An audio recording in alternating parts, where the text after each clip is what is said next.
Siema, witam w kolejnym odcinku napraw oraz przygotowywania Peugeota 106 do KJS-ów.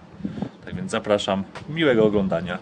Zacznę może od szybkiego sprostowania dotyczącego pracy nad zawieszeniem. Człowiek się nie skupił na pracy, bardziej śmieszkował, więc teraz przedstawię kolejność, w jakiej powinniśmy to robić w zeszłym tygodniu.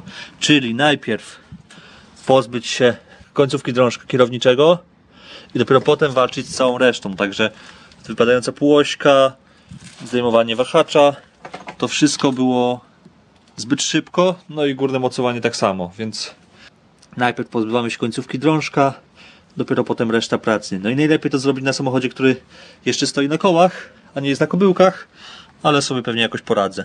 Chociaż nie planuję w dzisiejszym odcinku za dużo pracy z zawieszeniem, chcę ruszyć z tą głowicą i jeśli nie dzisiaj, to może jutro lub w przyszły weekend już zdejmę całkowicie głowicę. Przygotowałem się do pracy, obejrzałem filmy, jak powinienem to zrobić. Zademonstruję piękne zakupy. Jedna mniejsza lampeczka, druga większa, dzisiaj w Action. Świeci bardzo mocno, super się przyda. Tu też, tak samo ta druga, tylko że oczywiście jest mniejsza, więc daje mniej światła, ale będzie fajnie. Duże udogodnienie. No co, jak można po taniości kupić, to czemu nie? 20 chyba 7 zł i ta 13 czy 14. Do tego nabyłem jeszcze jeden pojemnik, żeby pochować sobie wszystkie rzeczy typu odma, jakiś tam dolot, bo to mi się wala, a później nie będę mógł tego znaleźć, a tutaj po prostu wrzucę wszystko. Kolektor też, bo czemu nie? A no i z technicznej strony dzisiaj nagrywam aparatem w 4K 30 klatek, więc tu może być trochę rozmazanie po renderze, bo renderował to będę do 60 klatek, bo z poziomu telefonu mam te 4K 60, więc będzie, mam nadzieję, ładniejszy materiał i dużo bardziej przejrzysty. Jak to w jednym komentarzu było, przebrałem się już w sweter wędkarski starego, pozamiatałem sobie wejście, żeby było czyściutko, żebym mógł bezpiecznie chodzić, a nie się wywalę i rozwalę sobie, bo Peugeota było wstyd. No i co, i pakujemy graty do pojemnika.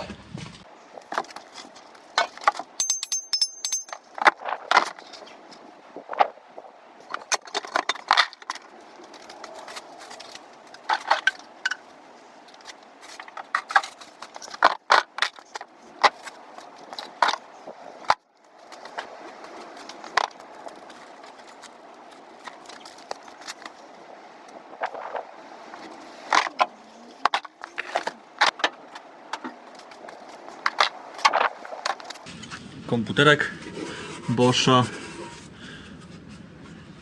takie numery, nie wiem, czy to jest coś warte, czy nie, czy w ogóle to jest dobry komputer, bo chyba tutaj jest dwóch dostawców, jest Bosch i ktoś jeszcze, ale nie wiem, który jest lepszy, który jest gorszy. Jest, no nie zacznie działać jeszcze styki na szczęście, też tu wrzucę,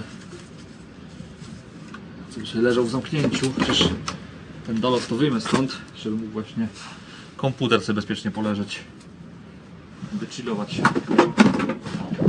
Dolotnik tutaj. Chyba tyle, zamykamy i praca. Jeszcze co do chłodnicy, to zrobiłem po ostatnim odcinku research i jak widać ona tutaj ma po prostu takie rureczki tylko w środku i to ponoć jest bardzo słabe i w trasie się potrafi trochę przygrzać samochód, bo ten wentylatorek nie jest za specjalny. Trochę w sumie wstyd mi było takie coś pakować do samochodu, jakbym był takim Peugeotem, no ale widziałem, że albo z chyba VTS-ów montują te z normalnym rdzeniem, albo na AliExpress, ale to są takie grubsze, tak ja bym powiedział, że ze 2,5 nawet 3 raza. On tam kosztuje około 500 zł wyjdzie, ale no jest taki no bydle i później do jakiegoś VTS-a jakbym zmieniał samochód, to też można przełożyć, ale to jeszcze, no nie wiem, no zależy co się trafi taniej, no bo tym to się będę bał trochę, żeby nie przegrać sobie fury. Też oczywiście zrobię go, żebym miał na krótko, w razie czego do włączania przed po prostu startem.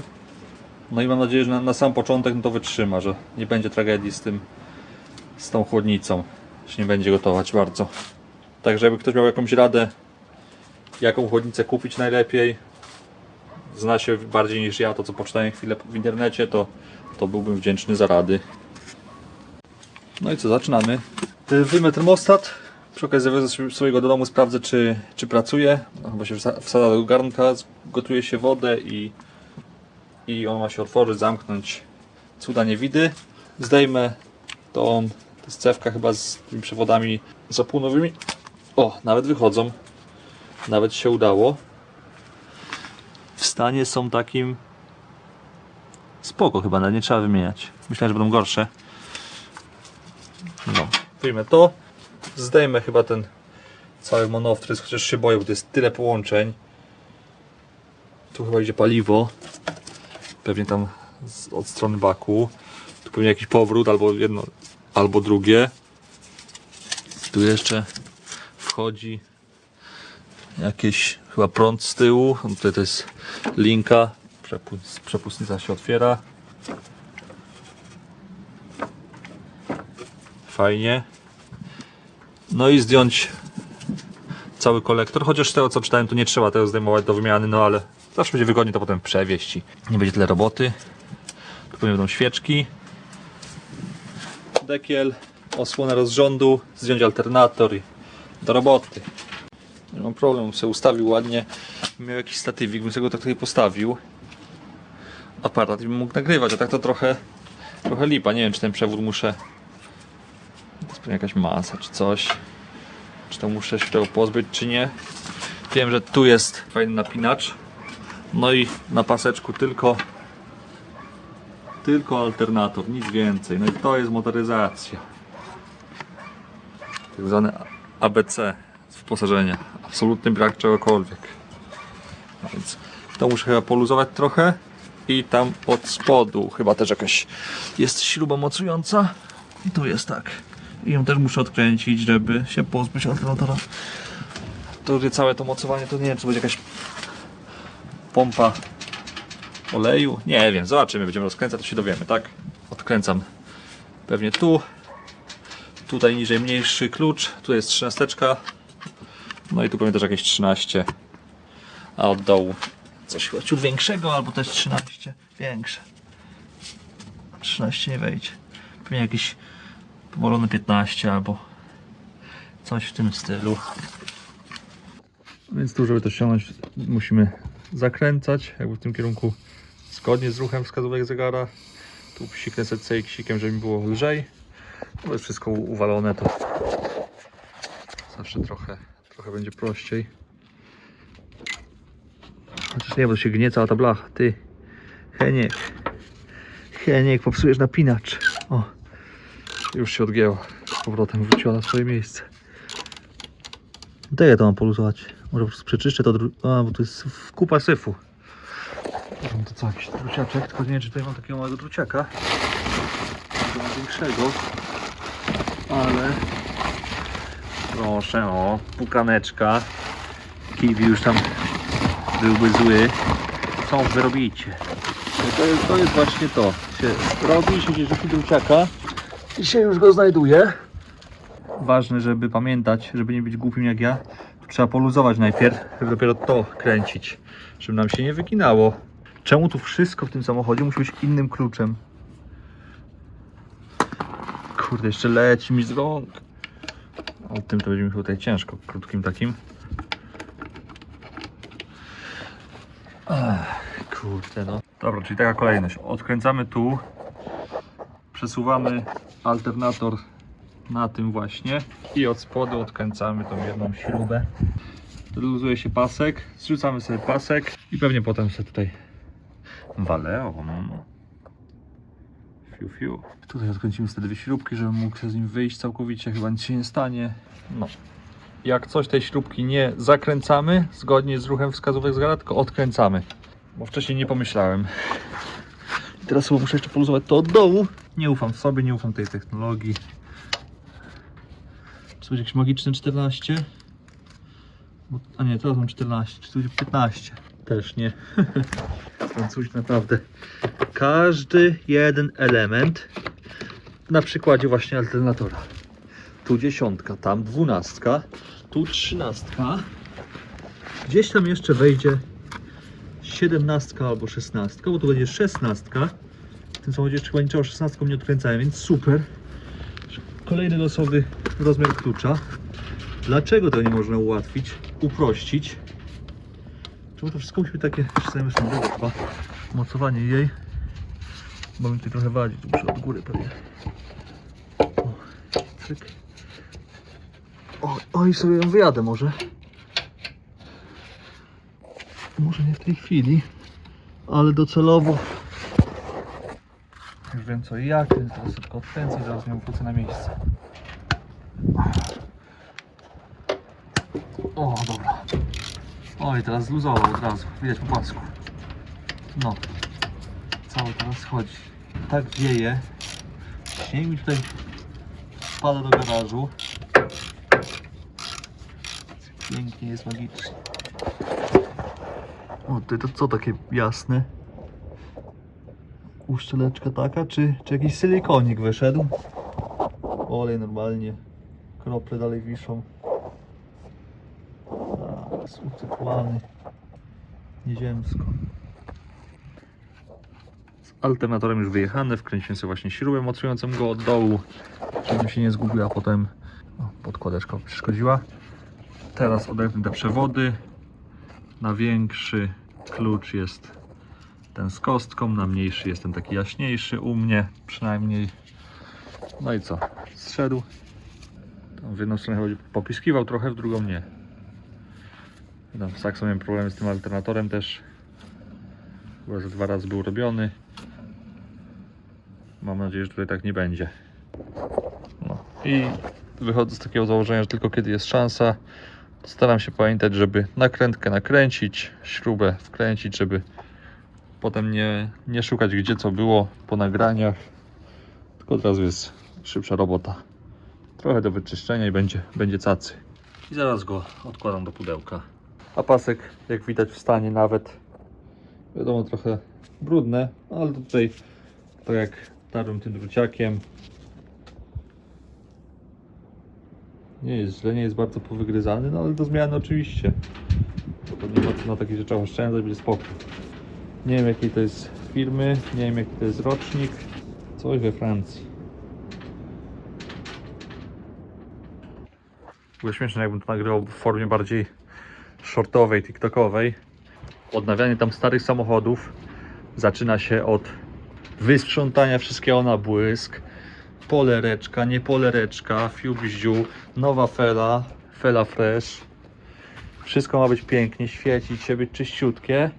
A że tam olej leży 30-letni, to w dupie palimy silnik, bo ważniejsze jest wyczyszczenie samochodu. To jest dopiero motoryzacja, nie jakieś tam kombinacje. Trzeba było upalać, silnik by padł. Trudno, przynajmniej by się błyszczało, a nie brudne. Już w końcu jest projekt teraz piękny, przynajmniej to na kole.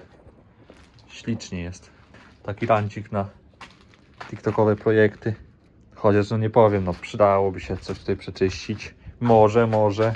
Jak się z ważniejszymi rzeczami uporam, to będę siedział i pucował. Nawet kupiłem jakieś tam magiczne chemie. Oczywiście w Action, żeby było tanio. Może rdze zmyję i będzie bez rdzy samochód, ale by było super. To teraz sobie nagram kolejność, może też komuś się przyda. Od tej strony licząc, od strony skrzyni, 1., 2., 3., 4. cylinder. One mają różne długości, ale żeby dobrze wpinać, bo wiem, że jak w Audi też miałem kopułkę, były przewody i w razie pomieszania czytałem, że no będzie palić po prostu nierówno, no bo będzie strzelać nie tam, gdzie powinno. To siedzieć bardzo twardo. O, dobra, tutaj gdzie nie ma takiego luzu, to zeszło. O, cyk. Ciekawe, jak będą w ogóle stąd wychodziły. No dobra, zobaczymy zaraz. Tu już teraz mam więcej manewru, to wychodzi. Dobra. Trzeba powypinać. Raczej ich nie pomylę, bo mają różne długości. To akurat może zrobili takie idiotoodporne. Chociaż ze mną to nigdy nie wiadomo. O, dobra, już zaczęło pracować, już teraz zejdzie. Wieje jak nie wiem co. Łeb chce urwać. Nie ma lekko. Ale Peugeot sam się nie zrobi, odcinek sam się nie nagra, tak? Są rzeczy ważne i ważniejsze. O, dobra, już się rusza i wychodzi, cyk. Też w stanie raczej fajnym. W ogóle jest popękane? Ta, pękana taka osłonka, kurde. Nie wygląda to najlepiej. W sumie z tej strony to też jak widziałem tutaj ząbki 2, tu też. Tu pewnie też jest jakaś guma, może to będzie część uszczelki pod deklem, taka na zewnątrz. Nie wydaje mi się to rozsądne, ale kto tam Francuzów wie. Chcę teraz tylko wyjść stąd tutaj. Nawet chyba idzie. O, dobra. O, no ale tutaj to jest lipa. Wyjmę wszystkie i zaraz nagram telefonem. Jak tu widać pod światełkiem, no jest syf. Jest bardzo syf, nawet szczególnie w tej jednej. Tutaj też. Te dwie są w miarę ok, ale te dwie, no to kurde, psiknę tu jakiegoś do czyszczenia styków. Mam takie specjalne ustrojstwo. Ale wydaje mi się, że te przewody będą do wymiany tak czy tak. Bo to szkoda na takim palić samochód. Co, będzie jakieś wypadanie zapłonu, będzie brakowało mocy. Będzie człowiek potem szukał 30 rzeczy naraz, zamiast od razu zmienić, jak ma okazję. Pewnie nie są to jakieś drogie rzeczy. Mam nadzieję, że wyjdzie w miarę tanio. Oczywiście rękawiczka klasycznie w ciasnym miejscu i się rozrywa. Odkręcę to, wyjmę termostat, albo najpierw wyjmę termostat.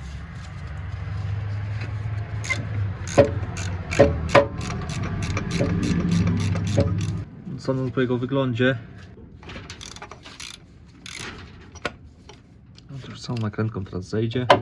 Teraz właśnie tą lampeczką sobie doświetlam, więc minimalny efekt, zawsze troszeczkę bardziej profesjonalnie, tak?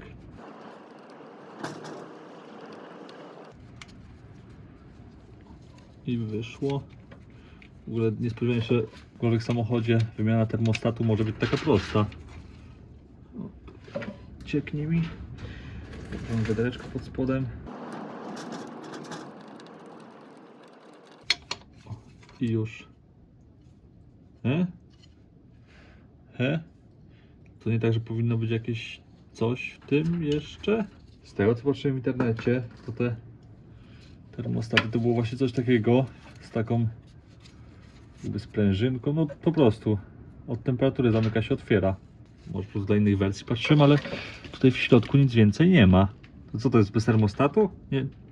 W tym momencie właśnie brakło mi słów, bo nie rozumiem, co tu się właśnie stało w tej chwili.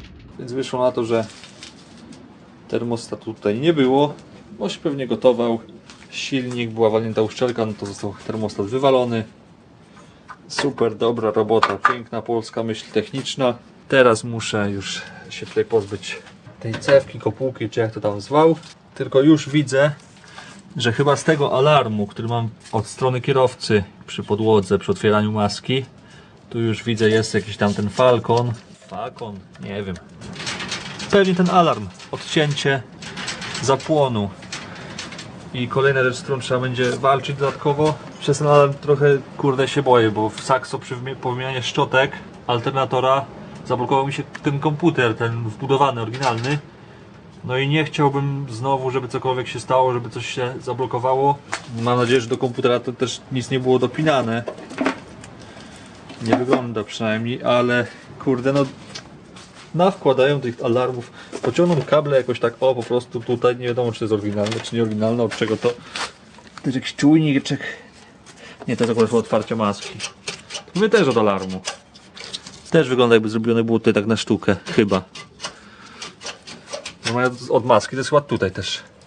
Nie wiem, kurde, denerwuje mnie takie coś. Powsadzane. I tak jest przyszpolony samochód na kod. Po cholerę jeszcze wrzucę dodatkowo osobno alarm. Tak to jest niestety. Odkręcę to gówno. Na razie tego alarmu się chyba nie będę pozbywał. Dopiero jak złożę wszystko, to będę dopiero po kolei odpinał kabelki, bo odepnę w tym momencie wszystko.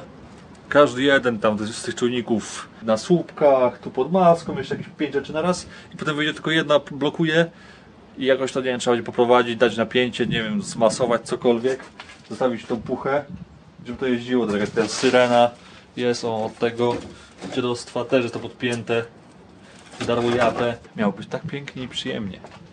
A tu rdzy, a tu komplikacji, nie ma termostatu, podrutowane. No tej rdzy jest trochę, się zachciało. Tanio. A z drugiej strony kupiłbym drożej. To bym potem jeszcze bardziej pluł sobie w brodę. Ale robimy dalej. Odechciała się, jest taki mróz. No, jak wyjdziemy sobie, to Teraz już słychać wiatr. Zimą się tak chciało robić samochód, zamiast poczekać do wiosny. Ale już chwilę nie robiłem przy okazji świąt, jeszcze tam COVID był w międzyczasie, więc zdychałem. Chwilę nie robiłem. Już po nocach mi się ten samochód śnił.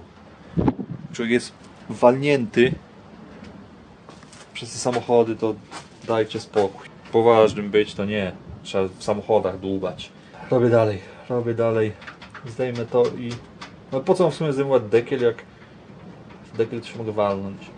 Po co mam zdejmować dekiel? Jak już zdejmę dekiel, to muszę zrzucić głowicę. A tu jest jeszcze dookoła tyle rzeczy. Psiknięte trochę brake cleanerem, żeby oczyścić sobie te gwinciki. I odkręcamy. Ciężko to idzie w ogóle, to trzeba gdzieś zakontrolować coś, czy... Nie, chyba nie, ale tak bardzo... Czy na jakiejś uszczeleczce, to jest na jakiejś gumie.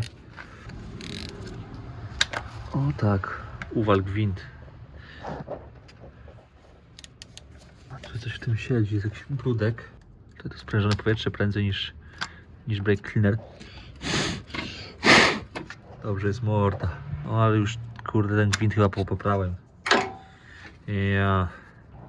Dosłownie jedno omsknięcie i już się urabia. No z czego to jest? Jeszcze siedzi tak twardo. Nie chcę się to prawie wykręcić.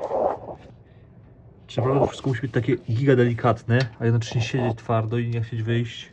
Masakra z tym jak ten samochód jest porobiony. Dwie te bliżej silnika wyszły bez problemu. A tak aktualnie odkręcam takim ładnym kluczem. Bo inaczej się nie da. Ta się obrobiła od razu, ta trochę się wykręciła, a potem zaczęła stawiać taki opór, że no też mi się omsknęła, więc kręcimy, przedłużamy sobie czas pracy. Denerwuje mnie ten samochód, a szczególnie te dwie śrubki. Wchodzimy na grubo. Nie chcę się poddać, próbuję łapać szczypcami, próbuję je nabijać płaskim, większym rozmiarem. Wszystko to ma gdzieś. Zobaczymy, jak się to będzie bawić.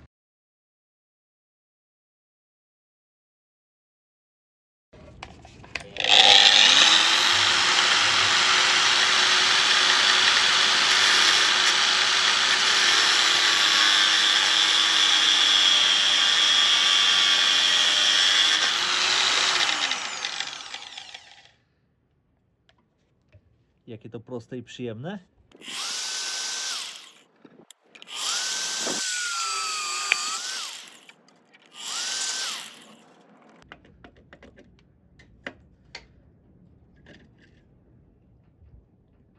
Tadam. Tadam. Dziękuję. A na to sobie nakręcę dwie nakrętki, zaprę i wyjdzie. Ale też weź potem znać takie śrubki długie, ciepłe. A już prawie nie. Jak to siedzi, że to jest tak twardo, no. A to jest całe tutaj tak przykręcane do bloku? Matko, o matko, i tu jest na... Dobra, będzie kręcenia. Tak sobie teraz chciałem chwilę zrobić przerwy, pójść coś zjeść, a przy okazji przed tym przytkać to. I tak sobie patrzę. Przede wszystkim jakie te kanały są małe. Widać ładnie zaworek. Nie łapie ostrości, ale teraz to tak ustawi. O, złapało ostrość. Ten uszczelniaczek tutaj chyba u góry jest i on chyba też oliwę puszcza. Więc tutaj zawory też trzeba będzie uszczelnić. Trochę nagaru jest. No to jest zażygany bardzo. Na wszystko zobaczymy, jak zdejmiemy głowicę. A stanie się to raczej nie szybciej niż jutro, bo dzisiaj bardzo późno zacząłem. Plus no jest zimno, nie są to komfortowe warunki. Nie chce się, wszystko denerwuje, ale to cykl życia samochodziarza. Robisz samochód, denerwujesz się, nie masz już siły, chcesz rzucić to wszystko w cholerę, wywalasz to na złom, potem wracasz do domu i już się tęskni za tym, żeby porobić coś przy furze. I tak też mam z tym Peugeotem. Robię, denerwuje mnie, potem wrócę i nie mogę spać, bo a to bym zrobił tak. A tu zawias z tamtej strony źle odkręcałem. Matko bosko, co ja narobił. Ale wszystko brudne. Citroen. Co jest? To jest oryginalny filtr oleju. Mam nadzieję, że to nie jest, kurde, oryginalny, co wyjechał z fabryki. Nie no, ale raczej nie no. No ludzie tak może nie robią, no bez przesady. A tu jest w ogóle. Już się jedzie się z paluszka. A to są jakieś nakrętki nawet. O!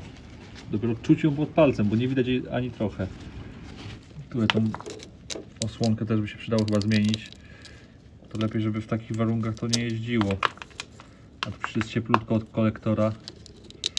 Zgrzało się od kolektora i popękało. No plastik to plastik. Grzeje się schodzi, grzeje schłodzi i potem jest bajzel. Dajcie spokój. Kto to widział taki syf? O.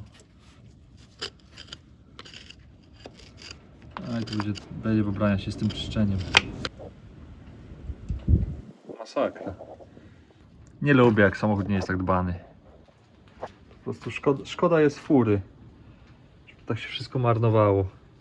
Dobra, idę na obiad i później wracam. Już będzie pewnie mało światła, ale śnieg sypie. Żeby zaraz znowu odśnieżać betę. Idę coś zjem, bo wiatr wieje. Żyć się nie da. Zamiatałem, już jest znowu napadane. W takim razie do jutra Peugeotik sobie poodpoczywa. I witam dnia następnego. Bierzemy się do pracy dzisiaj. Pogoda bardziej sprzyja. Humor może też będzie lepszy, bo nie będę tak marzł. Chociaż troszeczkę gryzie jeszcze po karku. Latarki naładowałem. Wczoraj myślałem, że świeci dobrze, ale wczoraj wieczorem dopiero poznałem, jak bardzo dobrze świeci. No teraz na jasno nie widać, ale potem nagram wieczorem, jak nie zapomnę, w ciemności, bo naprawdę daje dużo światła. Super zakup. Te muszę przy okazji wykręcić. Tu chyba też mogę odkręcić całość od bloku, więc w sumie nie musiałem tego chyba rwać, bo mogłem tylko od bloku, no ale to w nosie. Już coś więcej wiem. Wy też może dzięki mnie.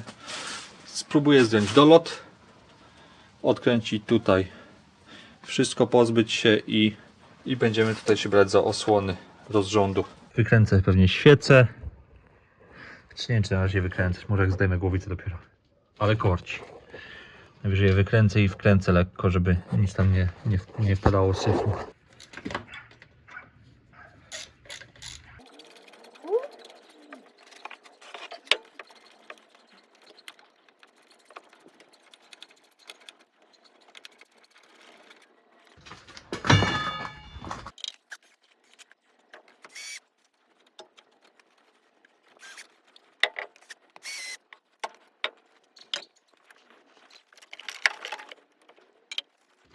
Kolejne wtyczki.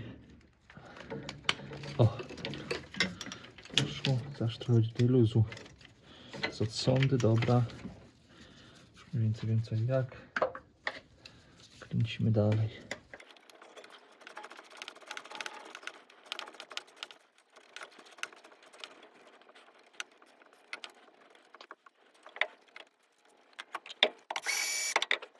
One są wszystkie, jak patrzę, w tej samej długości, więc raczej się nie pomylę, która gdzie. To już jest chyba trochę inne i tak, to jest dłuższe, więc sobie odłożę.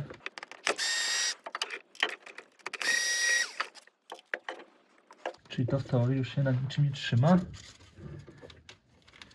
A, tylko na sylikonie. O. I cyk. Wyszło. Do gruntownego przeczyszczenia będzie ładnie śmigać. Nie wiem, od czego jest ta śruba od góry. Czy to jest odpowietrznik? Tu jest wylot w dół, a tu jest coś od góry. Nie wiem czy. No, poczytam w internecie i tyle. Albo ktoś w komentarzu mi uświadomi, co tu mam. I teraz to. No, to będzie pewnie ciężej ruszyć. To jest na silikon. No nie wiem, czy w to bić na przykład młotem, żeby zeszło, czy jakoś ostrożnie. Oczywiście polskie myśli się odzywają, żeby bić w to młotem. Przez deseczkę może lekko puknę, zobaczymy. O. Coś się rusza. O. O, tutaj oliwa ucieka. To w sumie to był głupi pomysł. No tak, bo tu będzie uciekać olej już. Sobie przyłapię to. To może czas spuścić olej. Najprędzej to by chyba było 23, bo 24 ma taki lekki luzik. A tam w ogóle to co jest w środku jest wybijane. W ogóle miska jest tutaj chyba przetrącona. Było walnięte nią. Przynajmniej tak wygląda. Ktoś dowalił to udarem. Nie mogę odkręcić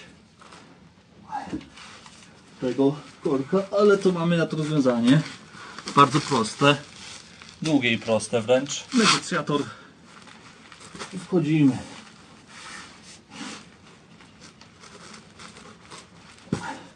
Co jest? Samochód z kobyłek zrzuca. Źle gwint jest, czy co? Nie jest. To już mówię, że grzechotka chyba. Chyba, że obróciłem śrubę. Mam nadzieję, że nie. Nie. Mocne wgłębienie w tą stronę było walnięte. Ciekawy jestem, jak to będzie olej. Jaki, czy, ile. Bardzo ciężko jak idzie śruba. Ciekawe, czy korek był zmieniany. No i niby możemy pochodzić już paluszkiem. Ale to się człowiek ubrudzi. Dobra, nawet bardzo się nie ubrudzi człowiek. No olej czarny jak smoła.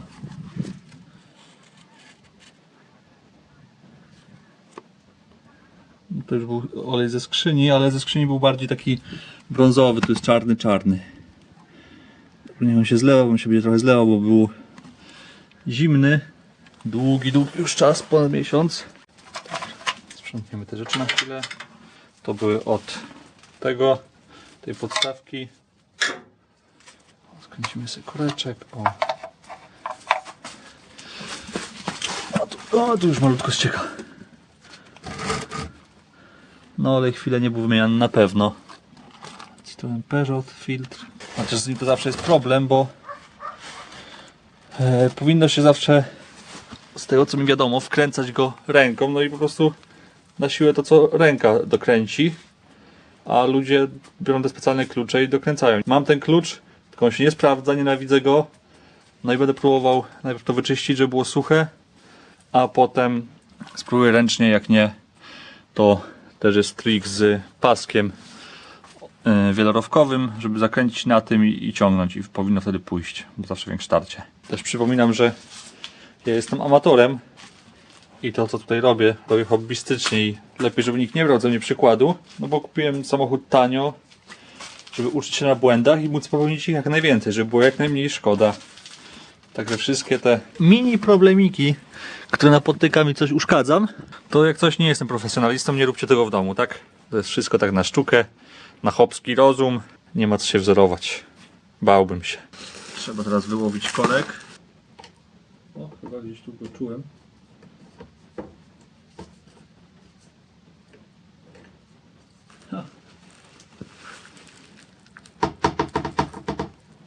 Ona z uszczeleczką jest, chyba międzianą. Full profi. Koreczek to jedno, ale nożyce, żebym nie miał uwalonych. Szczypce. Kombinerki, ale takie ukośne. Jednak nie miedziana, po prostu zardzewiała po bokach. Dobra, to na razie niech tutaj leży. Nie wiem, czy to jakiś czujnik stuków czy co? Może, nie wiem.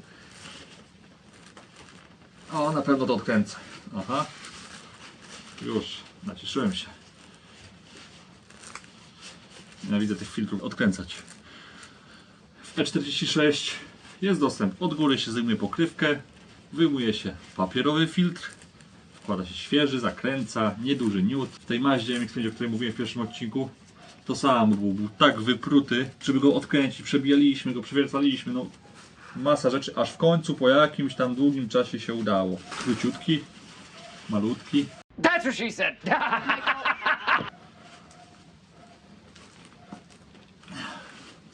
No, uwaga, uwaga, bo pójdzie. Nie wiem, czy ten sprzęt do odkręcania filtrów w ogóle mam ze sobą. Czy go nie wywaliłem gdzieś? Poszukam, zobaczymy. Z nienawiści się go pozbyłem chyba. Tu mam z dolotu gumę.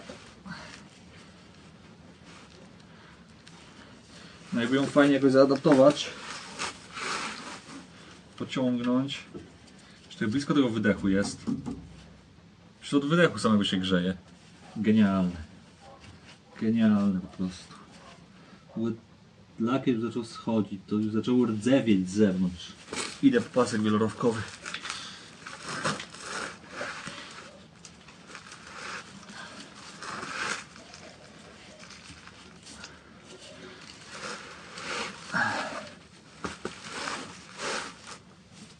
One eternity later.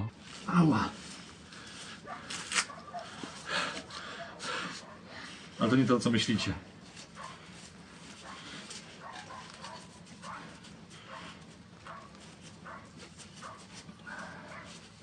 Ja tu do głowy przychodzą mi myśli przeróżne. Nie pójdzie, no bez specjalnego klucza nie pójdzie. Update'ik udało się. Najpierw złapany był szczypcami po plusie, no bo jak to szczypcami był tak dowolony, że nie poszło. Przebity śrubokrętem z dwóch stron, no i nogą śrubokręt i poszło. Poharatany, ale bez tragedii, dosyć szybko poszło. Bałem się, że jak go poharatam, to będzie dużo walki, bo w Maździe to nam zeszło się ze 2 godziny wtedy.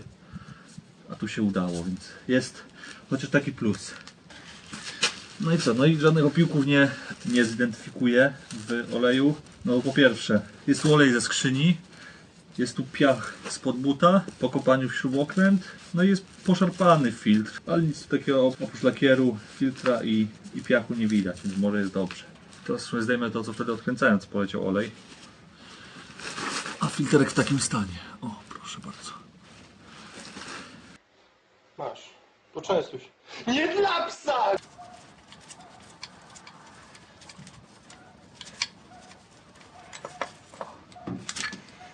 Dobra. Pełny uszczelek. Tego pewnie nie musiałem zdejmować. Pewnie nawet na pewno. No tutaj tak patrząc po stanie tego w środku, nie ma tragedii, jakiegoś nagaru. O, więc tutaj przetarłem troszeczkę ręcznikiem, więc jakaś tutaj ryska jest. Te uszczeleczki są w średnim stanie. Czy no już średnim? No nie ma uszczeleczek, no. A co jak to było? To była fabryczne może? Fabryczny silikon. Może tak być. Ale za głupotę się płaci. Opa, schodzi ładnie uszczeleczka. Popękana w kilku miejscach, więc nie zaszkodzi wymienić albo położyć nowa silikonu. Jak myślę, to fabryka by raczej tak w taki sposób tego nie zrobiła, amatorski. Z drugiej strony to jest Francuz. Wszystko jest możliwe. Rozbieram ten silnik, miał być przygotowany do motorsportu. Ale nie, no nie wydaje mi się, żeby to było oryginalne, bo moja uszczelka powchodziła w gwint, więc naprawdę zdziwiłem się, by to fabryka zrobiła. Jak to będzie wszystko przedmuchiwane, czyszczone jeszcze raz przy zakładaniu na pewno.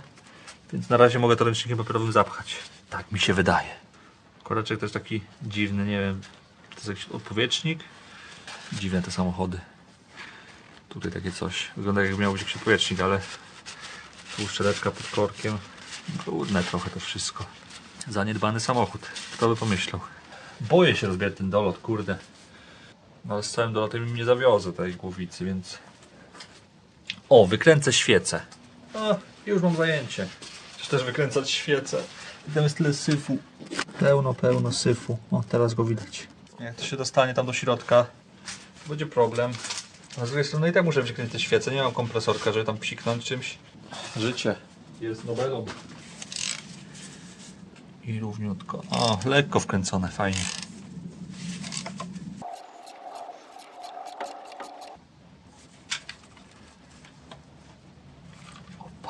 Chyba bardzo przelana. Świeczka w takim stanie. Nie wygląda to zdrowo. Przelana chyba mocno. Jeszcze dosyć tutaj dużo materiału jest, ale długo siedziała chyba, bo pordzewiał już gwint też. Pordzewiał i brudny. Ktoś się do tego przyznaje? Jest made in France. Ja mam nadzieję, że takie rzeczy jak filtr oleju czy te świece to nie jest oryginał, na którym to zjechało z fabryki. Bo to by było dosyć smutne. No i już po wyjęciu wszystkich. Pierwsza, jak widać, jest z tym uwalona. Druga i trzecia wyglądają moim zdaniem ok. Mają taki nawet ładny kolorek. Nie ma to tragedii. No i czwarta jest w trochę lepszym stanie niż pierwsza, ale też bez szału. Też jest trochę tutaj nawalone. No i wszystkie mają te same numery, więc są tej samej firmy. Poczytałem, no po prostu to jest jakaś firma z gigadziwną nazwą. EQM. No, nie rozumiem. No ale to jest jakby kompatybilne z tym silnikiem, więc nie wiem, czy to była... Jeżeli ktoś wie, to byłbym wdzięczny za info, czy to jest jakiś oryginał, czy nie. Jeżeli to nie jest oryginał, to się cieszę. Jeżeli to jest oryginał, na którym wyjechała z fabryki, no to już gorzej, ale zobaczymy. Może stanie na zapas w razie czego. Linka gazu już zdjęta. Sobie odepnę wtyczkę. Nagrywam, żebym potem pamiętał, gdzie która była. Tutaj chyba więcej wtyczek oprócz tej jednej nie ma. Tych kabelków tutaj idzie trochę. Co dalej? A tu jeszcze jest wtyczka od spodu, dobra. No i co? I chyba trzeba zdjąć ten monowtrysk. Tu nic w nim raczej nie będę rozbierał.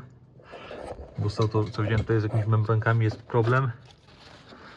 Chociaż jeżeli, to już też o tym myślałem sobie trochę, jeżeli głowica będzie walnięta, pęknięta w sensie gdzieś, to pewnie po prostu wrzucę taką już z normalnym wtryskiem. No i wiadomo, tam chyba listwę trzeba dołożyć, no klasycznie, i zrobię po prostu przekładkę.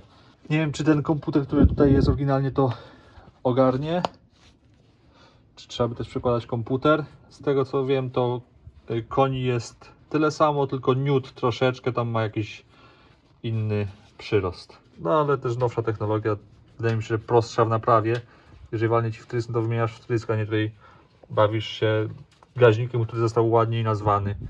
Dobra, bo jak myślę o tym, ile rzeczy tutaj może pójść nie tak, te wszystkie wężyki poodpinać, potem popodpinać, żeby nie było żadnych nieszczelności.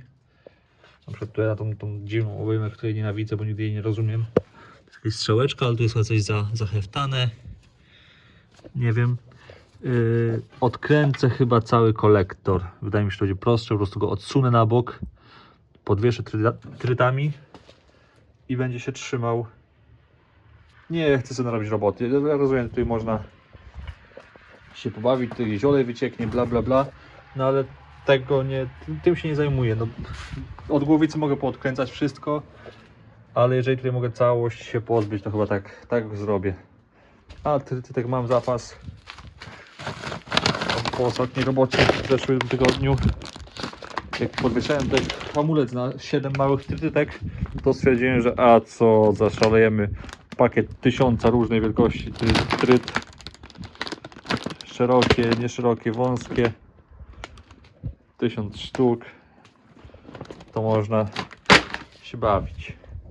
Tutaj są nakrętki dziesiątki, niestety już krótsze niż te, co były na wydechowym, ale mam nadzieję, że żadna się nie omsknie. Już się narobiło syfu od tego oleju, klasycznie. To na szczęście było przykręcone rozsądnie, nie to co filtr oleju. Pójdzie tutaj łatwo. Tylko tu będzie trochę problem z dostępem, o właśnie tak jak teraz. Więc spróbuję z mniejszą może grzechotką. Więc płaska dziesiąteczka w ruch. To weszło i... Dobra, super.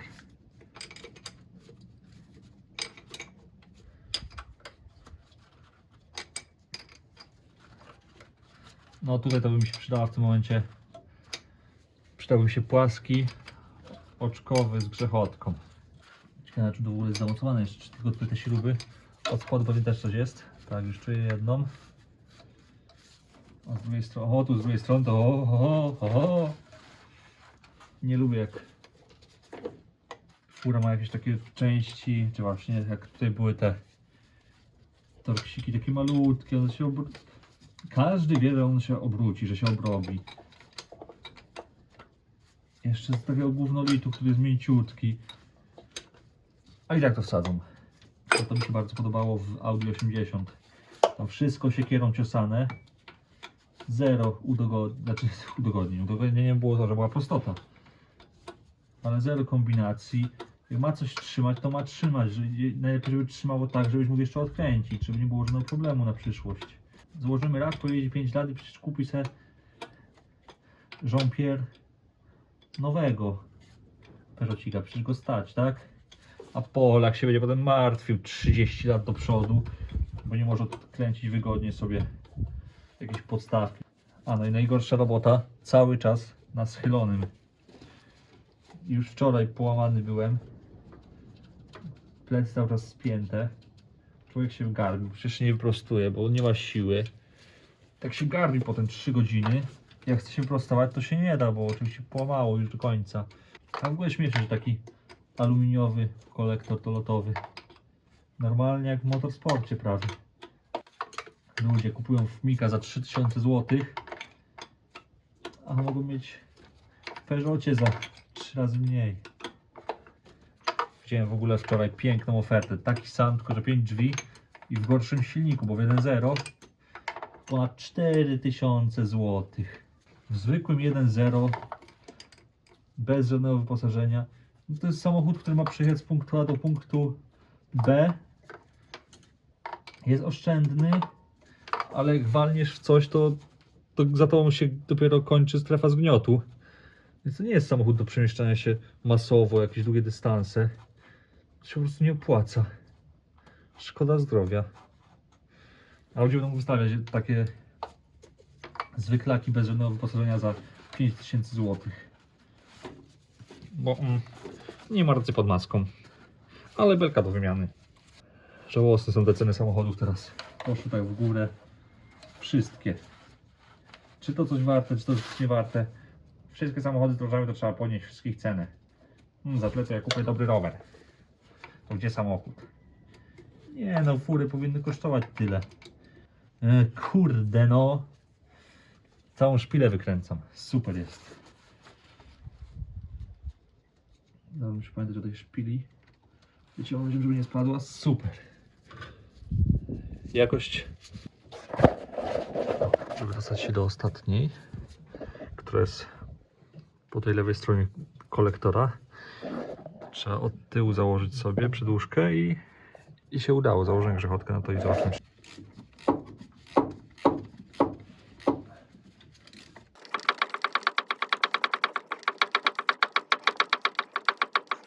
W sumie to przecież tutaj też mógł się mieszać olej z wodą. Jak te uszczelki tutaj były w takim stanie.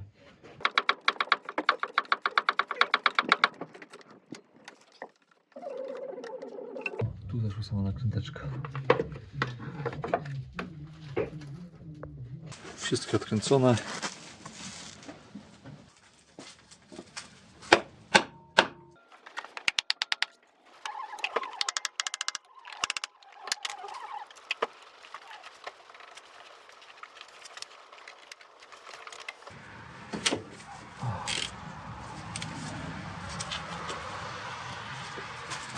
Był problem i nie ma problemu. Mam kolektor i od spodu ten kolektor był podłączony do trójnika, który jest tutaj i tutaj wraca z nagrzewnicy chłodziwo. Tu jest trójnik i idzie on do góry właśnie w kolektor, a dalej idzie w dół już do chłodnicy tutaj. Znaczy do pompy, tu jest chyba pompa wody zaraz i idzie do chłodnicy. I tylko mnie zastanawia, po co chłodniczy w kolektorze. I czy jest szansa, żeby oni jakoś to zrobili, że chłodzi się jeszcze dodatkowo przy kolektorze dolotowym. I czy oni jakoś tu jeszcze puszczają do głowicy chłodziwo tędy? Też jest nawalone chyba silikonu, nie wiem czy to fabryczne. No i właśnie było takiego silikonu i tutaj taki silikon też jest. Tutaj ten silikon nawet jest w gwincie, więc nie wydaje mi się, żeby fabryka takie coś wypuściła, że może nasi tu byli i tutaj też i może gdzieś tutaj jeszcze się coś mieszało, bo widać, że jest uszczeleczka w tym miejscu, no jej brakuje. Może zamiast uszczelki po prostu dali silikonu, tu się mieszała mieszanka w ogóle, z drugiej strony też w sumie. Jak to na bloku ta uszczelka, no jej tu trochę jest przy tym do chłodziwa, chociaż tu jest mniej, dużo mniej. No. Powalone, jakieś pokomplikowane. Nie rozumiem, co się dzieje, kto jest ojcem kogo. No i z pracy nad samochodem to będzie na tyle w tym odcinku. Już trochę nie mam siły. Jednak schylony cały czas pod tą maską, no to nie jest najlżej. Plecy bolą. Ale no, porobione jest tyle, że przy następnym posiedzeniu już musiałoby się podziać dziwne cuda, żebym nie dał rady zdjąć głowicy.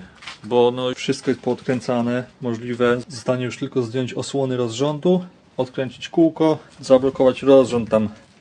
Z tego co widziałem, to po prostu w konkretnym punkcie tutaj się wsadza jedną rzecz i tu gdzieś no tu się wsadza drugą i wtedy jest zablokowany i jest fajnie pięknie. No i ściągnąć dekiel, odkręcić śruby mocujące głowicę, no i ją wyciągnąć i zapakować na samochód, żeby już zawieźć do zrobienia. Poprzytykałem wszystkie możliwe jakieś tam miejsca tutaj do filtra.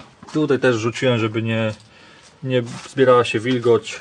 No i co, jak ściągnę głowicę, to trzeba uważać, żeby nie ruszyć nic z silnikiem, bo tamte tuleje cylindra, całe te cylindry, one jakoś są dosyć luźne, czy one jakoś góra dół chodzą, czy na boki.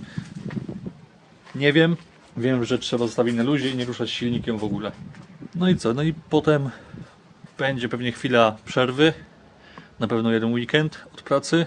Ale to już opowiem w następnym odcinku, jakie plany na później. Więc na przyszły tydzień zrzucamy głowicę.